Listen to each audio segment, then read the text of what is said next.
referring to our special occasion yearly that we celebrate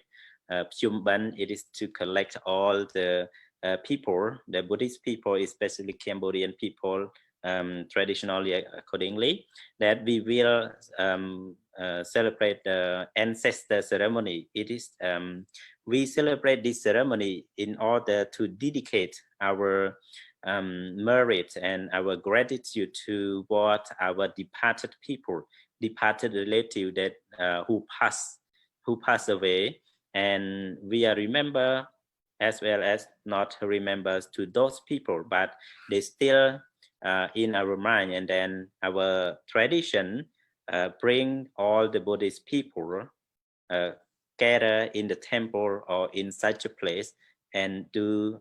ban. It means to offering the food to the monk and the virtuous people and dedicate this merit to our departed relative. So now we come to our English session that will be moderated by Venerable Kai Supir from Saco Burai Temple, Long Beach, California, and our distinguished speaker, the most venerable Dr. Yon Sin Yet, that he has apologized that he has an doctor appointment for today, and he is not able to come to join our talk today. And but Venerable Muniputta Soktivi from Kemrat Bodhiram, Series Harold of Washington State will come to be our distinguished speaker today. So I now also pay respect and to the most venerable Soktivi. So may you please come and show up and take a mic to present your presentation here, and then say something. Welcome to our speaker in this program. And how are you? And how is your Pchum program to your temple? Yeah, please. Thank you, Pante. Thank you so much for this opportunity for me to be able to join this morning program amid a very busy schedule for every Khmer temple around USA as well as in the world, that we are so busy been celebrating Bon Pchum, which is a Khmer traditional festival. So first of all, I would like to pay my high respect to the Buddha, the Dhamma, and the Sangha. Again, my great respect to Venerable Maha Sangha, and my deep respect to most Venerable Athit Mani Mangsang, Abbot of Wat Mani Sataram, also the president of the Cambodian Buddhist monks in USA. And my high respect to all venerable monks who are presenting in this live show right now, and greeting Dhamma friends, Cambodian lay people around the world who happen to watch this live show, as well as those who are not Khmer, but also joining and celebrating Bon Pchum, which is Khmer traditional festival. So as the general view and the situation at Wat Kemrat Bodhiram, Sierra Washington State here, as you have already aware that we've been so busy for this 13 days ago, and today is the day 14 of Wen Ben. So normally we will be finished by day 15, but because in USA people are very busy with work, so we extended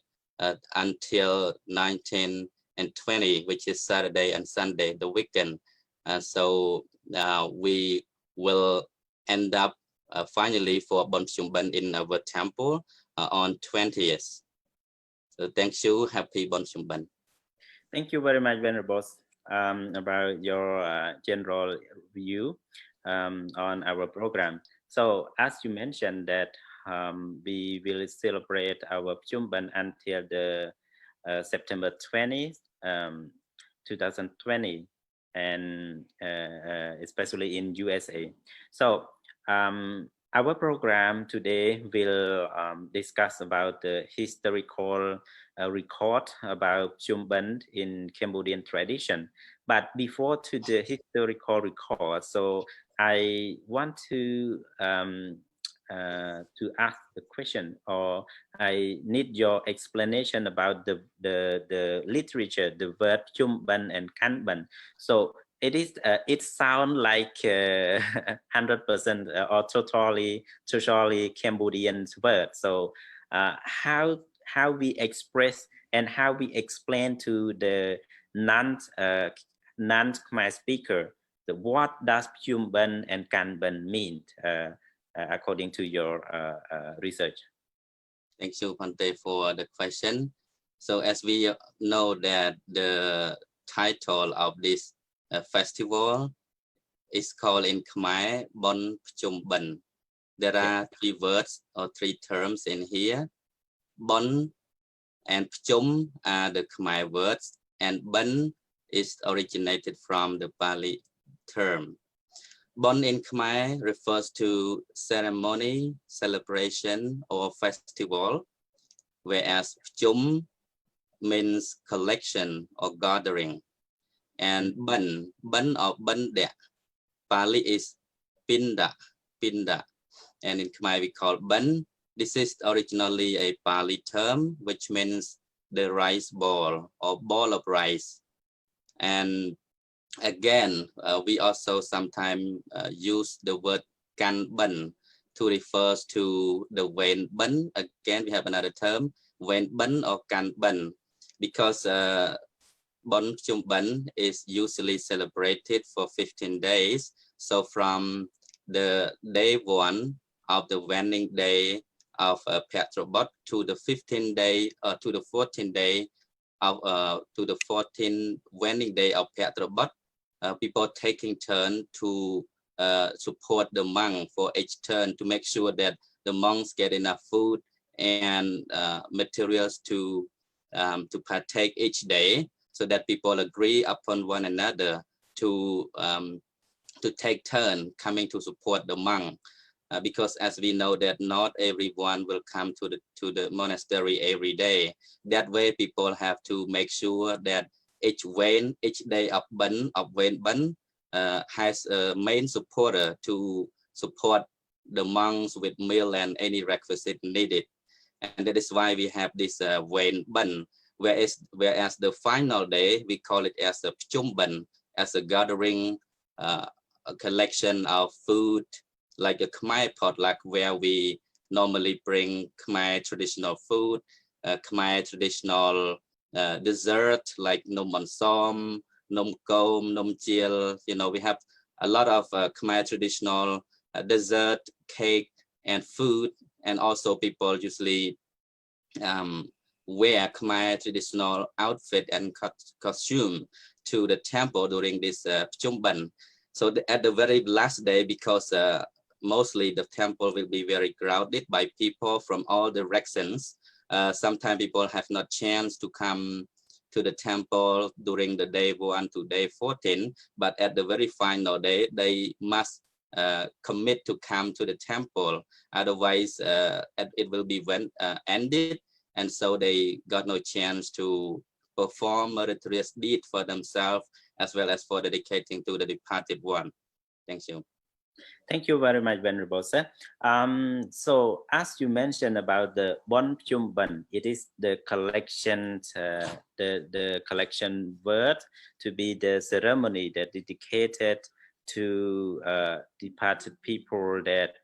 especially we going to the temple and offer the food to the monk, because the people cannot get people cannot go to the temple every day, but so they set the time for them for those people who want to come by time, so all 15 days. So this 15 day, so can you explain, can you tell us it's only in the September, or it take any other date rather than September? And it is yearly, or it is every year, or just only this year, or have the limited time or specific time. So can you tell us about it? Yeah, I just got a little bit interruption of your internet, but I think I could get the meaning of the question. It concerns with like the date of celebration, right? Yes. Am I right? Okay, so Pchum normally it is observed or celebrated in the 10 months of the lunar calendar, because in Buddhism we use a lunar calendar, not the solar calendar. So the lunar calendar is in the 10 month. We call in Pali Phata Pata, Phata Pata or Phatrabat. Phatrabat months, which is from the first wedding day, the first wedding day to 15th wedding day of Phatrabat, probably around September to October in solar calendar. Okay, thank you. About the times, we do not know exactly when the Pchum or Dat start from, or beginning, or stem from. So who set up, or who is the first person who bring up this ceremony, and it spread over the all over through the Khmer tradition. So can you tell us the what, when, and who is the man who set up and who bring this ceremony and bring to our tradition today? Thank you. First of all, we have to actually understand about the Bon Pchum Ban first, that it is actually purely a Khmer traditional festival, but again, it is also interconnectedly integrated with Buddhism, very closely related with Buddhism, because of our ancestors, Khmer ancestors in the past. They practice Buddhism very dear and very near. So that is why this Khmer traditional festival have been combined with some Buddhist rites and ritual in order to make merit out of this traditional festival. So according to what like most venerable San Pierre already mentioned about the history in Khmer language, so I just translated from his research. He said that this Bon Pchum Ban have been found that it has been celebrated very unlikely, very similarly like today, since the period of Angkor, or Angkor period, date back to 11th or 12th century. So we can see that even the king and people in those times also celebrated this very similar festival, but in those times probably it was meant to honor the ancestors who have devoted and dedicated themselves to serve the country and religion. And of course, as we aware that back in the 11th or 12th century, Cambodia was practicing not only Buddhism but also Brahmanism. There might have been some mixture of the culture, rites and ritual from Brahmanist tradition, a little bit of that and a little bit of Buddhism combined together. But later onward, we can also see in the reign of the King Ang Duong, we can see that this Bon Pchum Ban have been specifically celebrated for 15 days. And because Bat Ang Duong, or King Ang Duong, was the very prominent Buddhist supporter, and he was very well versed in Buddhism. Even himself was a professor who taught the monk the Tipitaka, the Patrai Beda, and the Pali canonical text and some Buddhist text. So he was very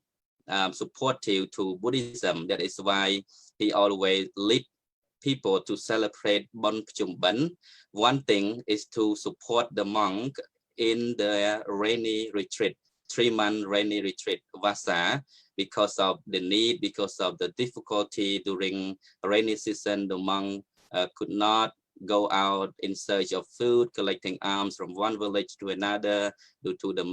muddy road. Sometimes there might be the flood coming over. So that is why, understanding this difficulty, people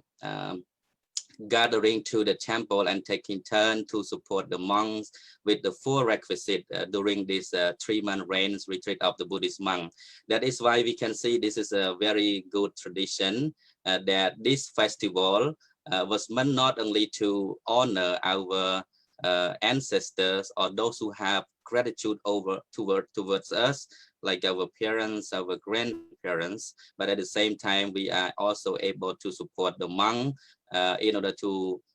maintain Buddhism, to promote Buddhism, to promote culture, and for the sake of happiness for ourselves and for those who passed away as well.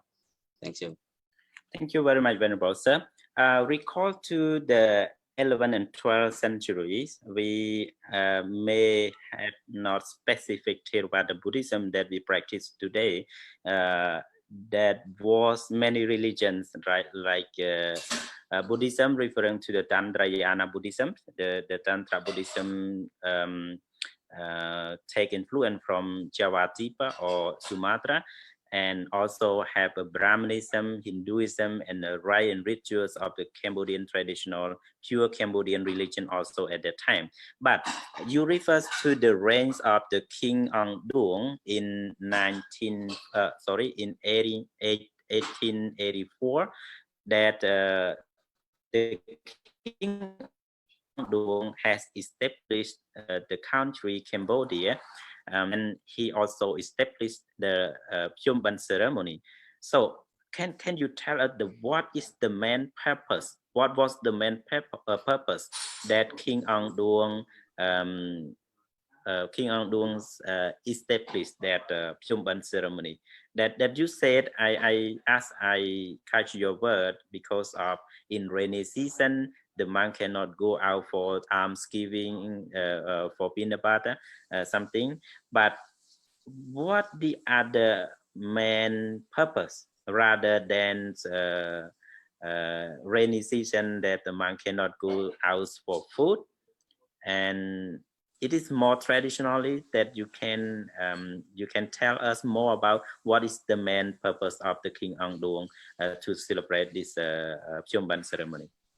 I guess it's about because the monks supposed to remain in the monastery, in the compound of Wat or monastery for the whole 3 months, and they committed to practice seriously, like meditation, or undertake some serious religious practices, and some committed to study very seriously during these 3 months. So I believe because of the King Ong Duong was very well-learned person, was very like Buddhist scholar. So he would encourage the monk to just, admit themselves to study seriously and practice seriously by this 3-month rain retreat, so that if not just for the difficulty going out for alms during the rainy season, it would be about the serious practices that the monk have to do during this 3-month rain retreat. That's all I know. Thank you, Venerable Sir. I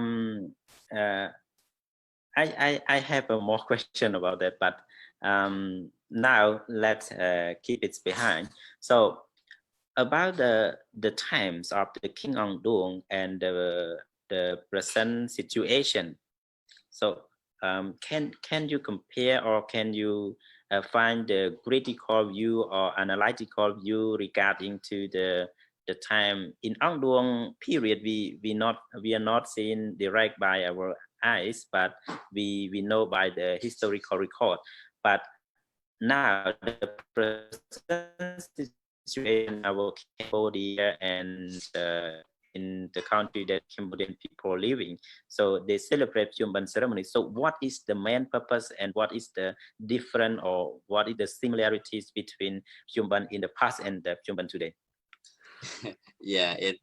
it's actually a very hard question to answer since we are all were not born in that time, so we don't happen to witness that by our fleshly eye. But I could just probably mention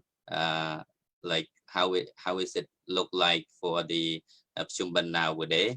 Uh, as people come, I believe it's not very different because we have been celebrating according to our Khmer traditional texts like Tum Diem Tum Lop Khmer. We also have you know, the stories and the text mention of how Bon Pchum Ban celebrated in the past correlated with how we celebrate it today. So I believe it's not very different. So let me just mention some of the activity in the present day. We see that for this 14 or 15 days of Bon Pchum Ban, in the evening, people coming to the monastery nearby their village or maybe in different provinces in order to you know, gathering together, doing some chanting, parita recitation, and then they invite the monk to the blessing chanting, what we call Preh Parat or Sot Mun. After that, observing, asking for 5 moral precepts. After having observed the 5 precepts, and then they also invite the monk for the Dhamma talk. And the Dhamma talk mostly focuses specifically on the Mangala Sutta, the way of progress and blessings, and also again Parapava Sutta, which mention about the causes of downfall or the decline of one's life when one practices on the wrong way. And after that, most of the temple, they will finish by the chanting of Parapavat Sod. And this Parapavat Sod is very meaningful, is very useful for people to take into consideration and practice by avoiding not to follow those 12 factors which lead one to downfall and ruin of life. And so we can see that this tradition happens, people still celebrating this in the evening. And in the morning, especially in Cambodia, people going to the temple in the early morning, like 4 o'clock or 5 o'clock, they go and listen to the monk chanting of, you know, the 7 texts of Abhidhamma, Sattapakarana Abhidhamma, and then followed by Parapava Sutta as well. But in USA here, especially in my temple, we do the chanting of Parapava Sutta in the evening, because in the early morning, no people are coming in that very early morning in USA. But in Cambodia, people, they get up in the early morning and bringing some donation, bringing, you know, buy batabo or num and som or any Khmer traditional food and dessert to the temple. And then they listen to the monks, observing precept, listening to chanting. Some people, they do the, you know, they do the throwing rice ball or bach bai bun. But as we aware that now people learn more about the way, they started to be more educated. They understand what should be done and what should be abandoned. So lately we can see our tradition also moving forward to, like, you know, with good education, that people try to understand what is useful and what is not, so that they practice what is good in order to keep this good tradition alive. And so we see this Pchum Ban festival is very closely tied with Buddhism, because it is celebrated in the temple, in Wat, and in the Wat and in the monasteries everywhere in Cambodia, wherever in the world where there is a Khmer people. So this Bon Pchum Ban is usually observed at the temple. Thank you. Thank you very much, Venerable Sir. You mentioned about Venerable Sam Period speech in the beginning of this program. So can I go to Venerable Sam Period a little bit because he's here watching us. So Yes. ខ្ញុំកណាសូមអរគុណសូមថ្លែងគុំលោកគ្រូសានពីរ៉េតម្ដងទៀតឃើញនៅនេះខ្ញុំណាសូមនិមន្តលោកម្ចាស់បន្តិចចង់សាកសួរបន្តិចតើលោកម្ចាស់នៅនឹងទេទៀតគ្រូសានពីរ៉េតឃើញនៅហ្នឹងហើយកណាស្វែងគុំកណានៅនេះឯងកណាអរគុណច្រើនខ្ញុំណាឈានមកកម្មវិធីនឹងបន្តិចតកតងនឹងប្រវត្តិនៃជុំបិណ្ឌនេះដែលលោកម្ចាស់សុកធីវីបានលើកឡើងអំពីប្រវត្តិដែលលោកម្ចាស់បាន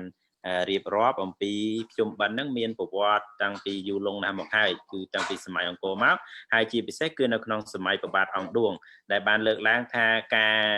ធ្វើជុំពិធីបិណ្ឌនេះគឺភាគច្រើនតកតងទៅនឹងការប្រគេនចង្ហាន់ដល់ព្រះសង្ឃការដាក់វេនជួយទំនុកបំរុងព្រះសង្ឃដោយព្រះបាទអង្គឌួងជាអ្នកជឿមុតមមក្នុងពុទ្ធសាសនាហើយជាអ្នកចេះដឹងក្នុងពុទ្ធសាសនាព្រះអង្គមិនចង់ឲ្យព្រះសង្ឃមានការលំបាកចង់ឲ្យព្រះសង្ឃបានការទំនុកបំរុងចង្ហាន់នឹងបានគ្រប់គ្រាន់ខ្ញុំកណាចង់សួរ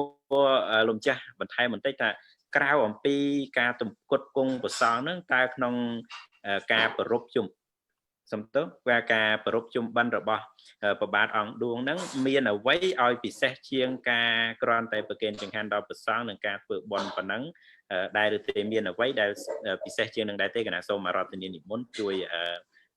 បំពេញកន្លែងនឹងបន្តិចកណាក្រាបថ្វាយបង្គំព្រះប្រធានព្រះអនុប្រធានព្រះបណ្ឌិតព្រះថេរានុថេរៈគ្រប់ព្រះអង្គសូមចម្រើនពរញោមញាតិនៅក្នុងរជ្ជកាលនៃពងសាវតាព្រះបាទអង្គឌួង1848ដល់1859នេះចំពោះកិច្ចប្រពៃក្នុងពិធីបុណ្យភ្ជុំបិណ្ឌនេះបានបញ្ជាក់ក្នុងពងសាវតាថាថ្ងៃ1រោចនឹងព្រះអង្គចេញទ្រង់យាងកាន់បិណ្ឌនេះគឺដើម្បីទំនុកបំរុងដល់ព្រះសង្ឃពុទ្ធសាសនាដល់ថ្ងៃ14រោចគឺព្រះអង្គទ្រង់ពិធីប្រពៃគេហៅថាចេញថ្វាយព្រះបិដរចេញថ្វាយព្រះបិដរហ្នឹងគឺពិធីគោរពចំពោះបុព្វការីជនមានរហូតដល់សប្តាហ៍ថ្ងៃនៅក្នុងព្រះបរមរាជវាំងយើងនៅសប្តាហ៍ថ្ងៃក៏នៅតែធ្វើដែររីឯដល់ថ្ងៃ15រោចគឺថ្ងៃឆ្លងហ្នឹងគឺក្នុងរជ្ជកាលព្រះអង្គឌួងគឺប្រពៃទេសនាគាថាព័ន្ធពាក្យថាគាថាព័ន្ធហ្នឹងគឺគាថា1000គាថា1000ហ្នឹងគឺក្នុងរឿងព្រះវេស្សន្តរដូច្នេះទេសនាគាថាព័ន្ធគឺទេសវេស្សន្តរជាដកហើយដោយមានពាក្យពីព្រះឧបល័យព្រះមេលយថែលោកបានឡើងទៅថ្វាយបង្គំចូលឡាមនីចេតិយទៅជួបព្រះសិអាមេត្រីនៅឯនោះជួបទៅព្រះសិអាមេត្រីក៏សួរសុខទុក្ខថាមនុស្សលោកយើងនឹងសុខសប្បាយជានាអីទេគេធ្វើបុណ្យទានទេព្រះមេលយថែថាមនុស្សធ្វើបាបច្រើនជាងធ្វើបុណ្យហើយអ្នកដែលគេធ្វើបុណ្យមានតិចចុះអ្នកធ្វើបុណ្យនឹងប្រាថ្នាអីខ្លះគេប្រាថ្នារួចចាក់ទុកខ្លះចង់មានបានទ្រព្យសម្បត្តិខ្លះទៀតទៅប្រាថ្នាចង់ឲ្យទាន់ព្រះសិអាមេត្រីចឹងព្រះសិអាមេត្រីពពោធិសត្វនោះផ្ដាំថាបើចង់ឲ្យទាន់ព្រះសិអាមេត្រីហ្នឹងឲ្យនាំគ្នាខិតខំរៀបចំឲ្យមានកម្មវិធីទេសនាឬក៏និទានដំណាលពីប្រវត្តិពពោធិសត្វការសាងបារមីហ្នឹងឲ្យបានញយទៅដើម្បីភ្ជាប់និស្ស័យជាមួយនឹងពុទ្ធនិងទាន់ព្រះសិអាមេត្រីហើយហើយដូច្នេះហើយបានជាចាប់ពីពេលនោះមកកើតកម្មវិធីនឹងមួយទៀតគឺកម្មវិធីទេសនាមហាវេស្សន្តរជាដកដែលក្នុងព្រះបរមរាជវាំងគេហៅទេសនាគាថាព័ន្ធរីឯពិធីចេញថ្វាយព្រះបិដរហ្នឹងព្រះជាធ្វើចំពោះព្រះជារាជអត់មានធ្វើទេព្រះជាធ្វើអានឹងពិធីនឹងយ៉ាងណាយើងនឹងបានឃើញតាមទូរទស្សន៍តែងតែផ្សាយបន្តដែរដូច្នេះមិនមែនមានតែទំនុកបំរុងប្រសង់ទេគឺថាកតបកិច្ចរបស់កុលបុត្រកុលធីតាខ្មែរនឹងតែងតែនឹករលឹកដល់បុព្វការីជនមានមេត្តាបិតាដែលបានបែកចែកឋានទៅហើយនឹងមានពិធីបំផុសការទេសនាការផ្សព្វផ្សាយជាដើមដើម្បីអប់រំដល់កុលបុត្រខ្មែរហើយបុណ្យភ្ជុំបិណ្ឌហ្នឹង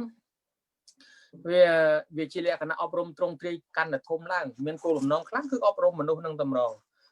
សូម្បីពាក្យនៅក្នុងការបោះបាយបិណ្ឌនៅក្នុងការសូត្រអីផ្សេងអប់រំដល់ច្រើននឹងឲ្យជំនាន់ព្រះអង្គឌួងអីហ្នឹងក៏មិនមានឮថាសូត្របារាសូត្រអីដែររីឯសូត្របារាហ្នឹងតែមានឆ្នាំ1949ទេព្រោះគ្រូឯកខ្ញុំលោកតែងបនចុះសីមារបស់វត្តលោកនៅឆ្នាំ1944ណា1944ហ្នឹង បាននាំគ្នាយកបារាពវៈសូត្រនឹងយកមករៀបចំសូត្រមកទល់សពថ្ងៃហ្នឹងគឺក្នុងនាមអប់រំដែរអញ្ចឹងខ្ញុំកណាគាត់នៅឆ្លើយថាក្នុងរជ្ជកាលព្រះអង្គឌួងហ្នឹងមិនមែនមានតែព្រះសង្ឃទំនុកម្រងព្រះសង្ឃទេគឺលោកបានធ្វើបំពេញកាតព្វកិច្ចរបស់លោកទូនាទីជាកូនល្អជាព្រះរាជបុត្រដ៏ល្អអីនឹងទេសនាយ៉ាងណាណាកណាអរគុណកណាគណៈអរគុណច្រើនចំពោះចូលរួមរបស់លោកម្ចាស់ Venerable Soktivi can you translate his explanations to our audience today? Yeah. Yeah, he mentioned very detailed, so I just give a very brief I catch up the very important point that during the reign of King Ang Duong, especially back in 1840, around 1840, 1850. So the king celebrated Bon Pchum not only just for supporting foreign visits to the monks who spend their 3-month range retreat in the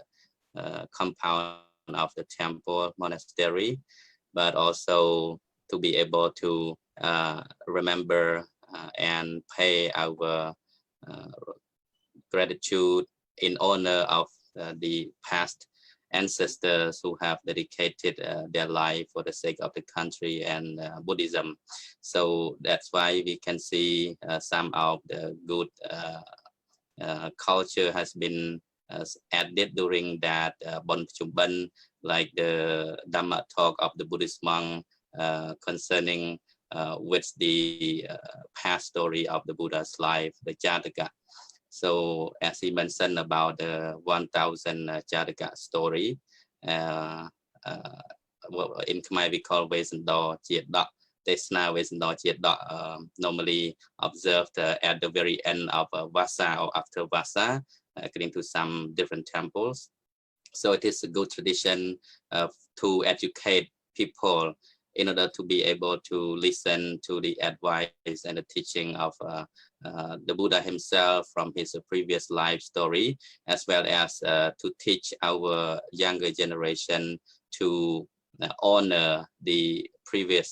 ancestors who have devoted for the sake of the country and Buddhism. Thank you. Thank you very much for your translation, Venerable Sir. Continue with our Pchum program. So according to your perspective, the Pchum ceremony perspective in our Cambodian tradition, so can you summarize the very important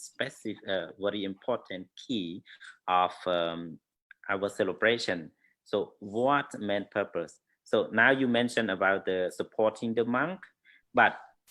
we know that in Pchum ceremony we have recitations of Parabhava Sutra that mentioned by Venerable Sanpiret. It just later added in 1944 in such a ceremony that recite Parabhava Sutra about the downfall or ruins of the life of the living beings. But he mentioned also the 1000 Gatha, the 1000 verses in Vesandra Jataka, the 10 story of our Buddha. So all of these sutra and these courses, can you mention about the very important key of our Pchum? So what can bring our generation, especially the younger generation, to aware about the Pchum, what to do and what not to do? And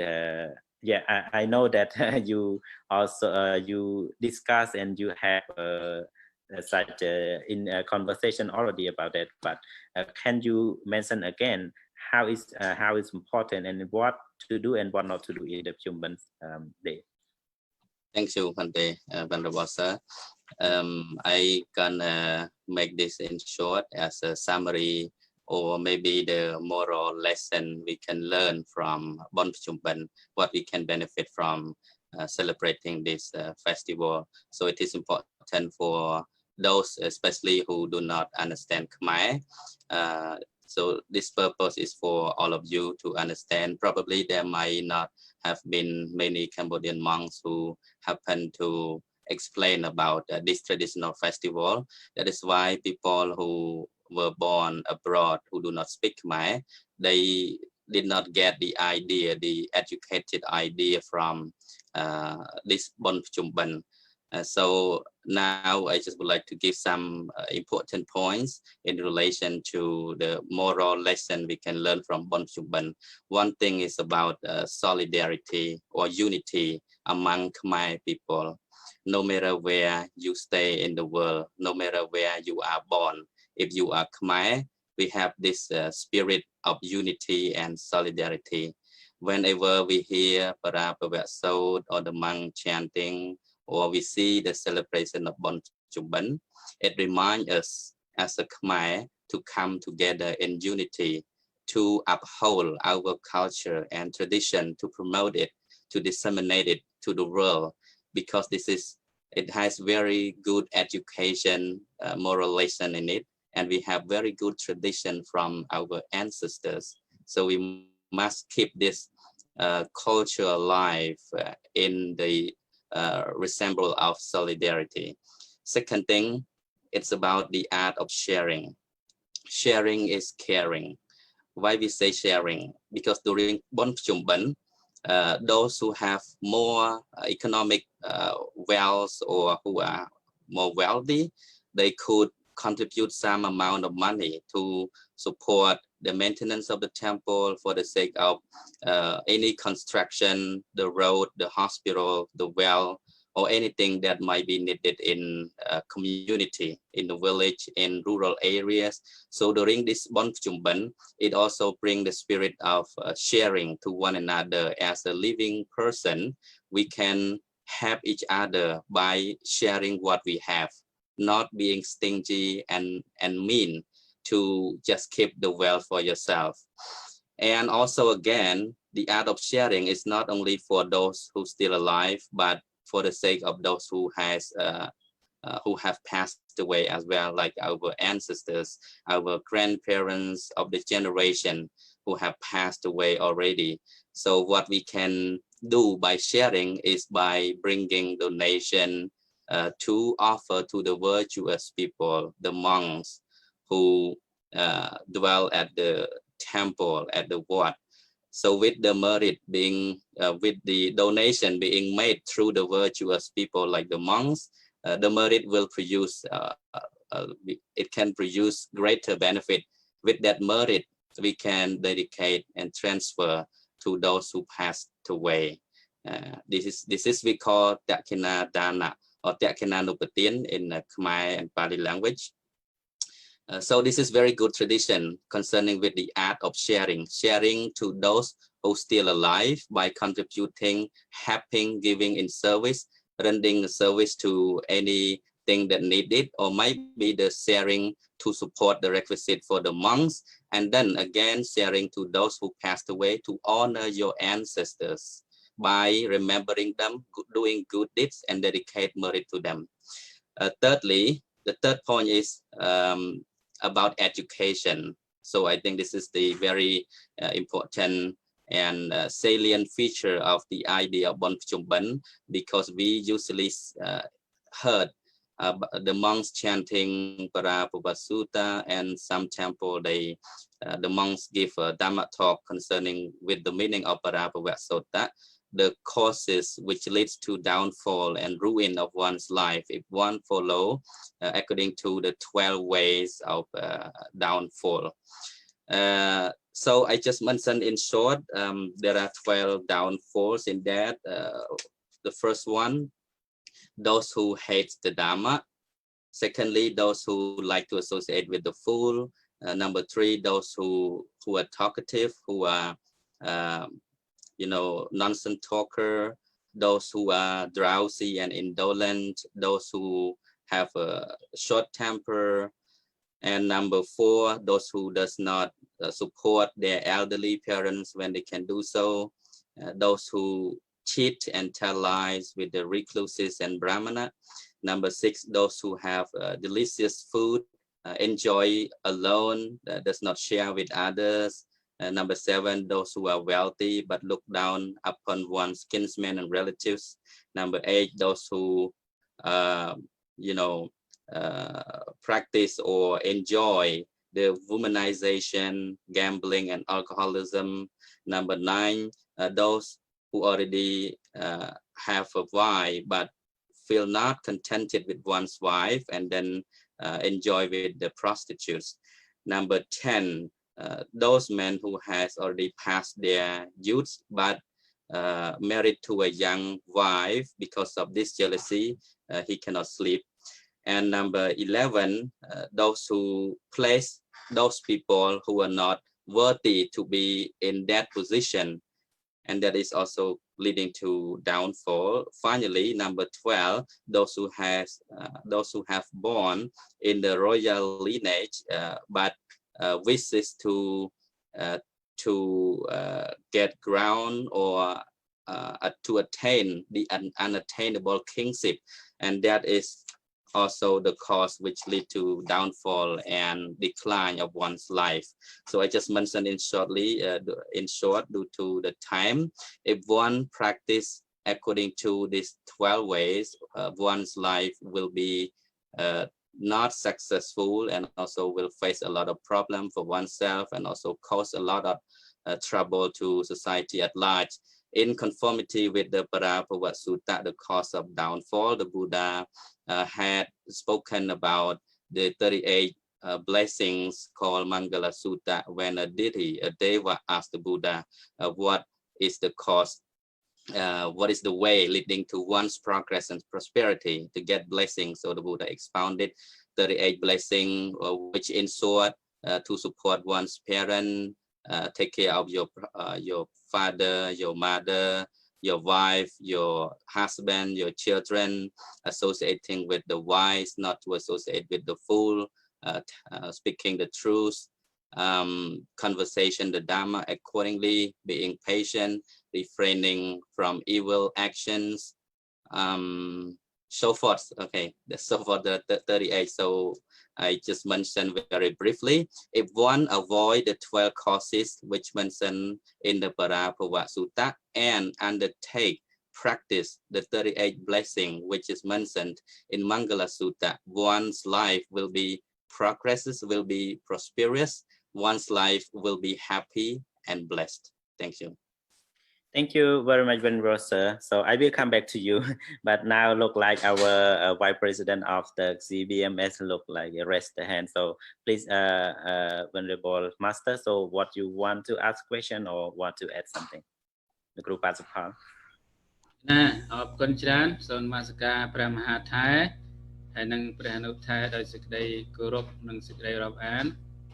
ដោយខ្លីខ្ញុំណាលើពាក្យចចាមអារាមធ្លាប់លើគ្រូប្រវត្តិសាស្ត្រកាលនៅរៀនមាននិយាយក្នុងប្រវត្តិសាស្ត្រចម្បាំងរវាងខ្មែរនិងសៀមដោយគ្រូខ្លះគាត់ធ្លាប់និយាយថាមានតកតងនឹងរឿងកាន់បិណ្ឌនឹងរឿងប្របាទអង្គឌួងនឹងធ្វើឡើងយើងដឹងថាអ្វីវាមានពីមុនមកហើយប៉ុន្តែវាបាត់បង់ទៅប្របាទអង្គឌួងធ្វើនឹងដើម្បីរំលឹកដល់បុព្វបុរសនិង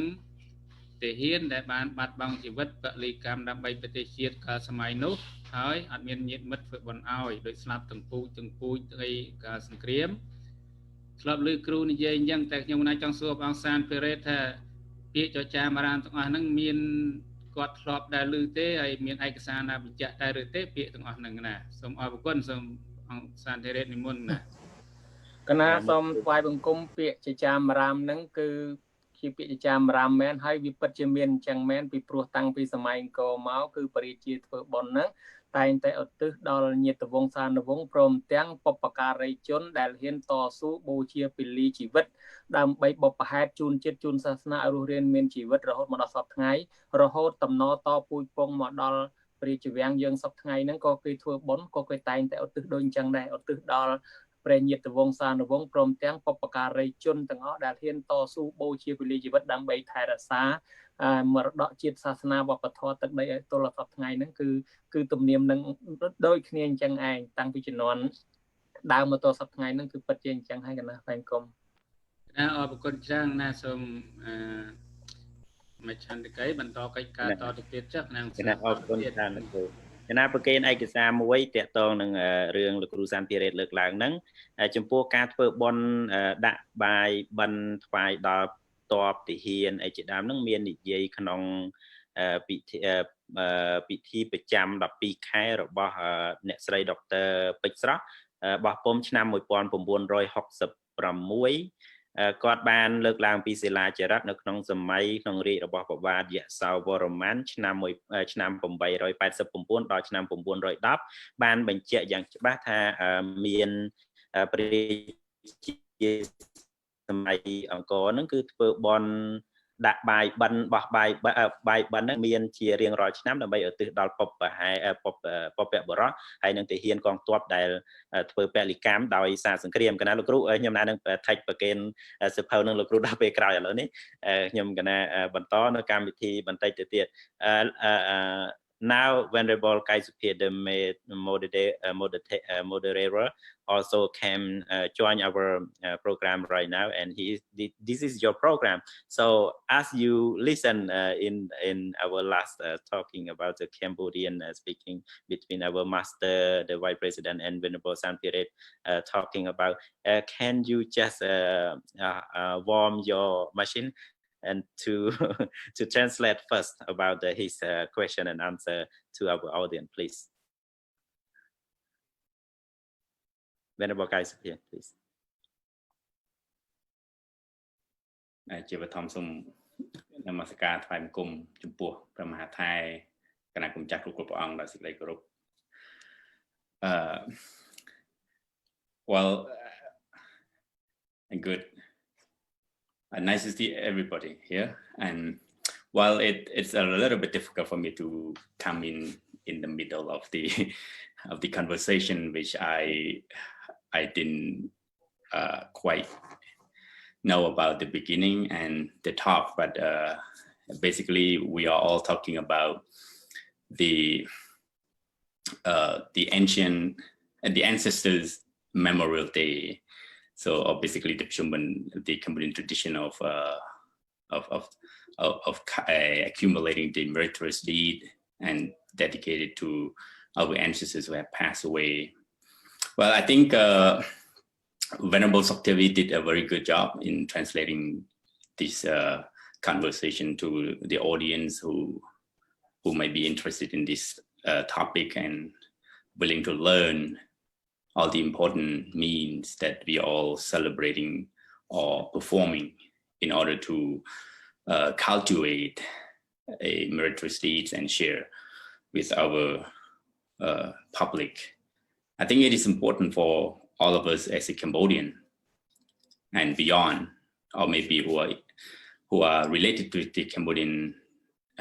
ancestor, to learn about this topic and to think about it. How can we put those teachings into practice, and how can we contribute or observe this unique tradition that many other Buddhist countries, they don't really have this kind of celebration. Of course, they have their own ceremony for cultivating the meritorious deed and share with the ancestors, but for the Cambodian, we are very unique. According to many other Buddhist countries, they don't really have a celebration of a long week, I mean like 2 weeks of celebration. So it is very unique, and I hope that people are, especially the people in America, for those who are a younger generation, and for those who have seen their parents and grandparents observing this practice, would interested to learn this ceremony or this tradition to pass it on to the next generation. So this is all I think we can share, and I think Venerable Soktevi could help us, because he's been talking on this topic and researching, and for me personally, I don't really quite I don't really have a knowledge on this deep into the history or the background of this tradition. So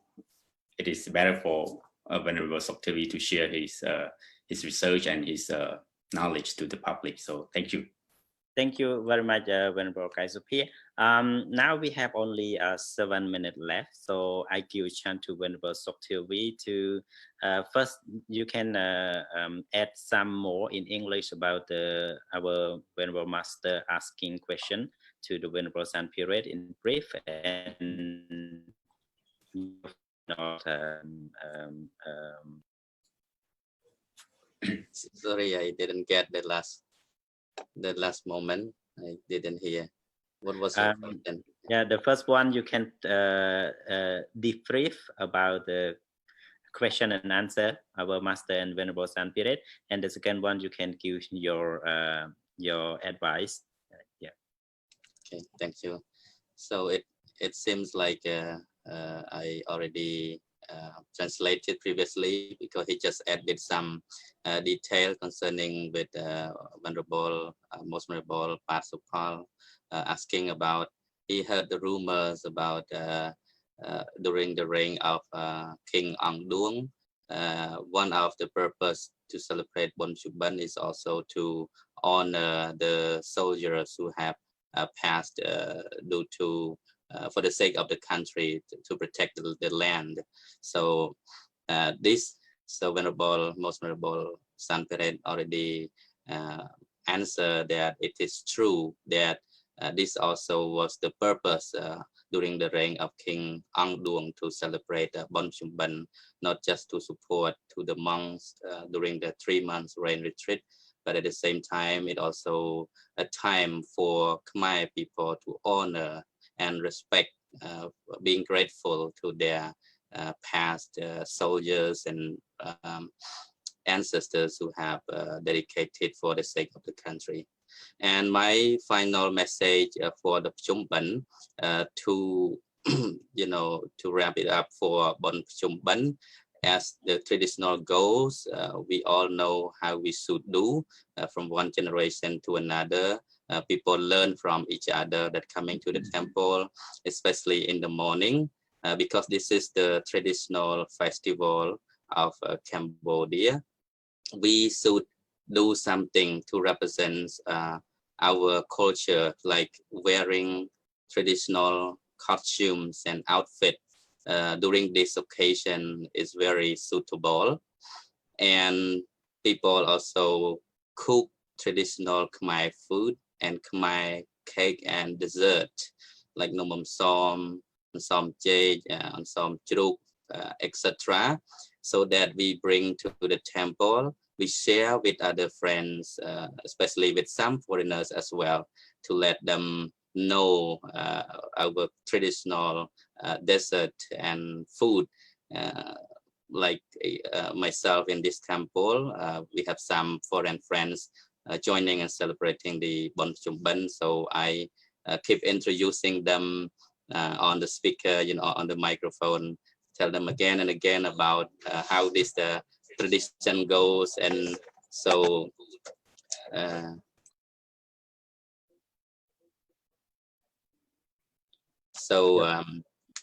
excuse me, yeah. So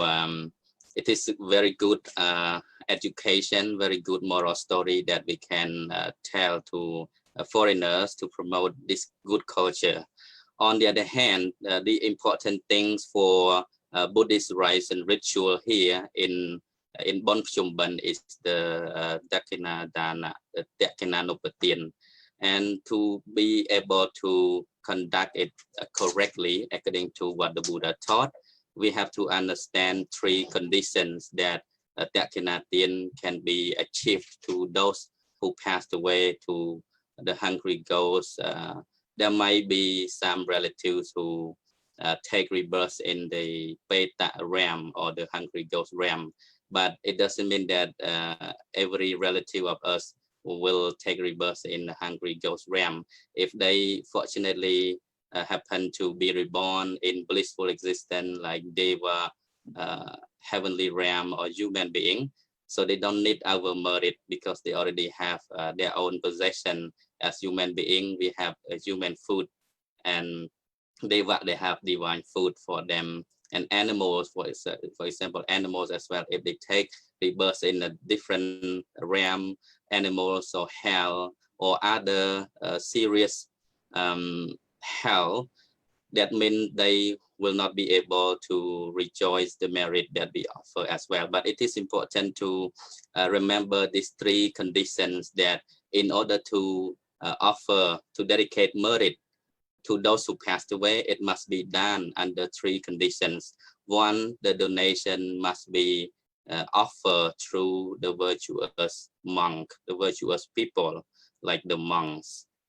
Sankamhi Supatitita. So the merit, the donation must be made through the virtuous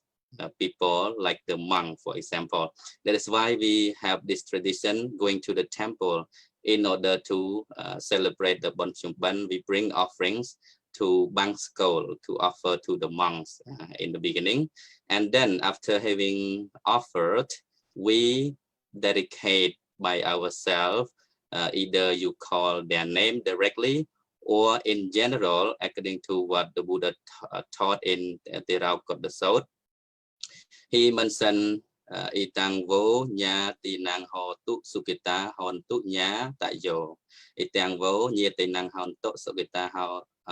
to sukita hon to nya tayo. រីផលនៃទាននេះចូលមានដល់ញាតិទាំងឡាយសូមញាតិទាំងឡាយបានដល់នៅសេចក្តីសុខ May this merit to go to my relatives. May my relatives be happy and liberated. This is how you can generally dedicate merit to your departed relatives by just saying this phrase, or you can call directly their name, like for example, Mr. A. May this merit be achieved to Mr. A who has passed away, or that person or this person, so and so. So this is the second important condition that we have to do. So the very last one, it's all depend on the karma of the departed one. If he or she does not know how to rejoice in the merit being offered to, then of course that cannot be achieved to him or her. So let's come back. You know, it's all depend on us. We have different karma. Whatever we do, we will receive that. If you do not know, even when you are still alive, you don't know how to rejoice in the good deed of others, then when you die, probably you might not be able learning how to rejoice in the good deed of others. So it's important when we are alive, we learn to do good, and we learn to rejoice in the good of others. Seeing others' good deed, we feel happy, we feel you know, joyful, but not jealous and envious. And that way, when you die, if you unfortunately born in the hungry ghost realm, you will be able to rejoice anumodani in the merit being offered by your relatives. I think this is conclusion of my Bon Pchum Ban. Happy Bon Pchum Ban Day to all people around the world. Thank you. Thank you very much, Venerable Sir, for your who spend valuable time to join and skill the valuable topic and discussing to our program. So now we going to end this session. But before ending, so I just a little bit summarize about what you talk about the importance of the Pchum Ban ceremony. That you mentioned about the Pchum Ban is how to unite the unities of the Khmer culture, Khmer people that started from Prabat Ong Dung. The King Ong Dung have gathered all the people to go to one place, especially in the temple or monastery, and the monk and the king or the king attendant give the message to all the people and his practitioner to know about the virtue, to know about how to practice, and know about the king present also. Because in the ranks of King Ong Dung, our country is very, very dangerous country, that the King Ong Dung just escaped from Thai colonies, and we don't have any specific country at that time before